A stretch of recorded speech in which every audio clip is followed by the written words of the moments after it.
This is a quick introduction to 3 stock photography sites that are most frequently recommended in lessons in the advertising and graphic design program. And I just want to clarify a couple of things. First of all, Unsplash. They have beautiful photography.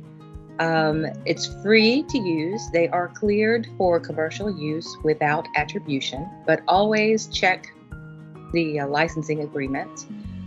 We also have Pexels.com, and they also have licensing that works for what we need. There's no attribution required, and these photos are also beautiful. Then we also have Pixabay.com. Now, Pixabay is a little different in that they offer photographs as well as vector graphics and illustrations. You can only use photographs in your works that you're creating in our program.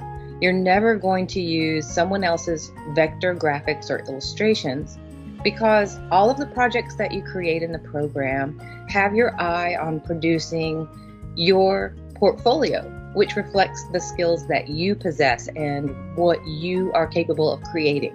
So we never want to put someone else's artwork in there that's going to misrepresent what your skills are. That is why we never want to use the vector graphics or illustrations. We're always looking at these free stock photography, and that's for textured backgrounds or subjects. And you'll see here, this is an illustration, and Pixabay is the culprit usually where students get confused about what is a photo and what is an illustration or a vector graphic. So let me kind of go through here.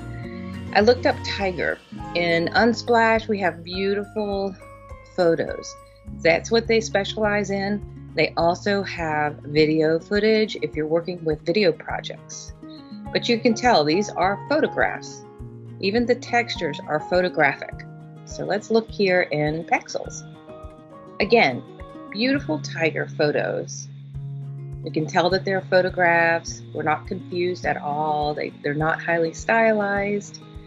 And you may find something that is black and white, but still a photograph. Now here we get into Pixabay. And before we entirely just eliminate the suggestion that you even use it, they do have nice photos. This would be my third choice if you can't find what you need at Pexels or Unsplash.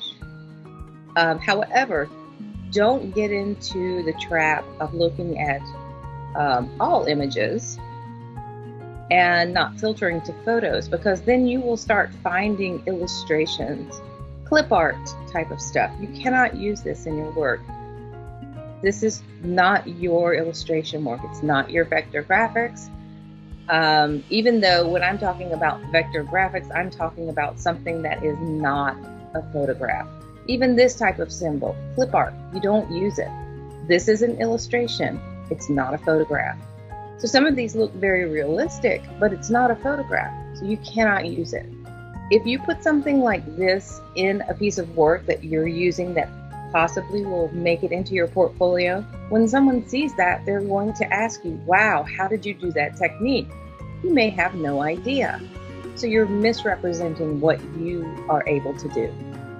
Okay, so that is why the strict restriction just to photos. Now, as I mentioned, the other two, they have video footage because it's all photographic.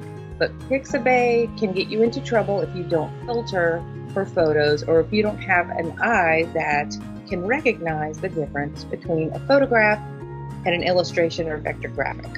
Okay? If you have any questions about the difference, please contact your instructor or post to student help or do your research on your own. You always want to follow the rules that we abide by in the department to avoid a plagiarism violation.